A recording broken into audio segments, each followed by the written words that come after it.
Hello everyone and welcome back. Gaming with Priesty, Newcastle Jets in the Premier League, episode 11 for the season. And here we have an offer for Haynes from the Youth Academy to go out on loan at the start of next season to do the negotiation, and we sort that out. And our first game of the episode is against Brighton and McDonald Jones Stadium. You see Akanji, who we brought in for nearly 36 million during the January transfer window. Hasn't really helped so far with the lock-up defence, but we'll see how we go.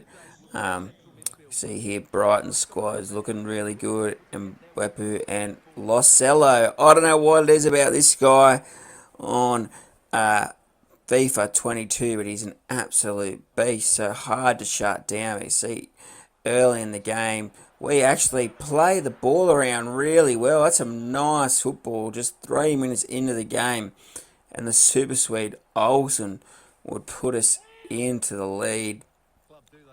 Karad kicks the corner flag to celebrate, and then Ramsey, I think, would drive into the box and have a shot. Pretty regulation save there for the keeper. You see there, we're mucking around with it just on the outside of the box, and that man Losello has a shot, and Graham Potter, he cannot believe that he hasn't scored. But from the following corner here, you see they just knocked the ball around, shapes outside, goes back towards the byline, and then hits it. And you see this a lot now from the AI. They just kind of cut it back towards the top of the box, and they just ping it in. You'd like to think Lloris could do better there, but Losello, absolute beast, scores against me or sets him up every single time. And surprising that Brighton are where they are on the ladder with him in the team. Barrios would restore our lead 2-1 just after half time. Is take a bow, Barrios. Important player. And once again, here we are mucking around with it towards the edge of our box.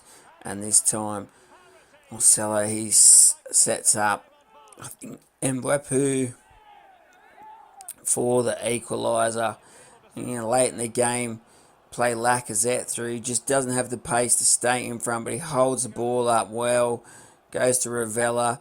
He holds the ball up well in the box. Back across to Lacazette, and from there, you back the Frenchman in to put us back in front, but it wasn't to be. Duff would go in courageously for a header there, and Haynes would hold the ball up, and Ramsey would put us into the lead 3-2 late in the game. And you'd like to think that we're going to win it from here, but in the 92nd minute here, see Losello, they just carve us up, and Mbwepu, he does score the equaliser deep into added time. I tell you, when I was playing this, I think there was a ball roll where one of their players skipped past my defender, and from there I just knew exactly what's going to happen. And sometimes you can kind of preempt it, but there's nothing you can do to stop it. And that was just one of those cases. And I think the scoreline, to be fair, I don't think we exceeded them with too many chances. You see, Lloris is thinking about giving up the gloves. But maybe we'll hold on to him for one more season. You see here, we're away to Wolves at Molineux in the FA Cup. I think it's the quarter final. And you see early in the game, Diego Rossi would give them a lead. It's shots from right around the edge of the box. I find that goalie very rarely saves them. Barrios would get injured early in the game. We'd have to bring McKinley on. Kind of sparked us into life here, though. You see Olsen playing Ramsey. That's some really nice football there. One touch passing, and Ramsey scores the equaliser. So Wolves are only in the lead for around about 6 in-game minutes. You see here, early in the game, lots of chances down at both ends here. You see this is what you really hate. You see a lot of goals get scored there when they're holding up the ball around the box, but Lloris comes up with a big save. That's the thing. The goalie's more likely to make a save when they're one-on-one than they are from a shot from 20, 25 yards. You see Olsen there, some nice lead-up play, and Olsen strokes home, easy shot, and we are 2-1 up. And then late in the game, just over 15 minutes remaining, Lloris would come up with a big save, and that was all she wrote. 2-1 to the good guys. In pretty even contest, and we move through to the quarters or the I'm not sure where we're up to. Sorry guys, either the quarter or the semi-finals of the FA Cup. I mean, where we did make the final last season, it'd be good to make the final again and try and reatone for that loss to Chelsea. As you see, I think we get an offer from Iceland to take on the head coaching role. Not really interested in that. And an offer from Scotland, which I thought about. I give this one a really good think about. Scotland wouldn't be a bad team to manage, but I turned it down in the end. I think I'm waiting for either, one of the big ones, England, France, maybe Germany or Australia. And if we get one of those ones, I'll probably take it up. Moving towards the next game episode here against Reds of Liverpool at McDonald Jones Stadium. This is going to be a real difficult game. I think Liverpool, Mane just absolutely carved us up, set up a couple of goals for Naby Keita last time we played. So it'll be interesting to see how we go this game. We know we brought in a Kanji. We thought they'd stiffen up the defence, but hasn't really worked as well. Let's see, Salah, Marlon, and Mane up top. I mean, that's a pretty electrifying front three. But Ramsey would have the first chance of the game and force Alisson into a good save. It was the Jets on top early in the game. You see, we hold the ball up there, allow Kyle Walker to storm onto it. He would have another shot going towards the back stick. Alisson come up with another big save. And Salah plays in. Canella's there.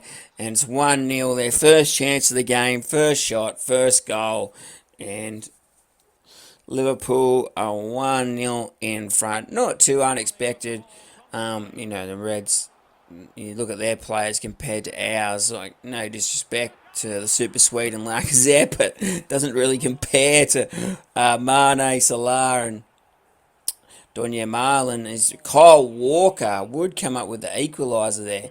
It shapes to go to the far stick, and then it goes towards the near stick, and then this time Lacazette would put it into the far stick, and we've turned the game around quite quickly, 2-1.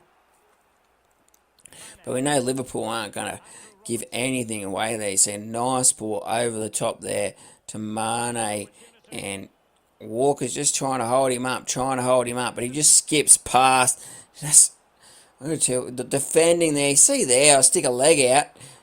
I'll probably press that button half a second beforehand. There's a lot of delay in the game at the moment, and Liverpool would come up with an equaliser, would hold on for a 2-2 draw, which in the grand scheme of things isn't the end of the world against the Reds. We've pushed ourselves a bit further up the table. We bagged a few wins of recent times, so the stress of relegation isn't overly upon us at the moment. You see, John Cullen, young goalkeeper, we're going to bring up from the youth academy.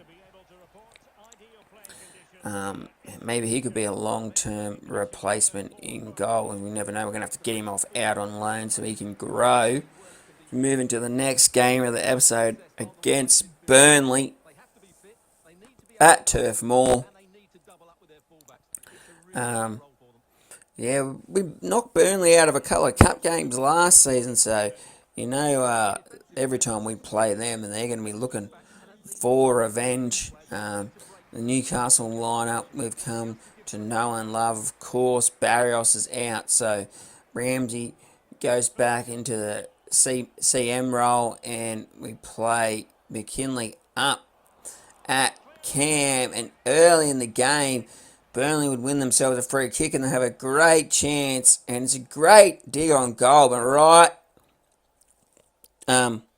before the free kick is taken, Thomas Delaney heads back towards goal, and he heads the ball clear. You can see how appreciative Kyle Walker is of that. I'm not sure the Reese had that one covered. The flight of the ball there was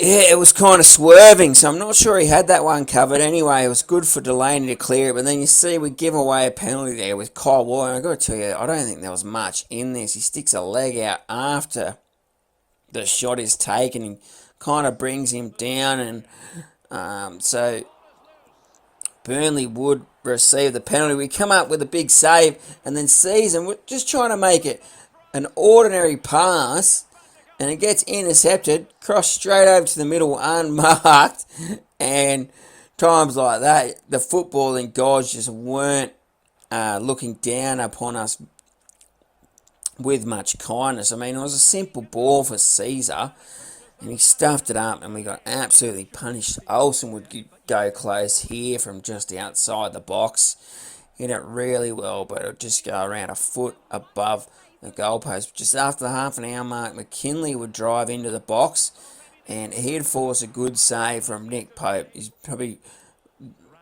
his stats only got him around at 82 or 83, but he's probably one of the best keepers in the game, but he can do absolutely nothing about Ravella as he strides into the box. And like I said, anywhere between 16 kind of to around 21 yards out, those shots are just so potent.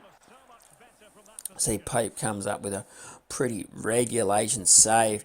We win the header, then we win the second ball as well. Falls down to McKinley, and he lets loose again from a bit further out this time. Pope's so good, he just grabs it out of thin air, pulls it down. Then we have a really nice cross. We get on the end of it. Pope saves it with his legs, and then we hit the crossbar, and it's all the Jets here. We're thinking, how costly is that mistake going to be early in the game? But nice pass there to Olsen, who lashes it home with around 15 minutes remaining, and we're 2-1 up.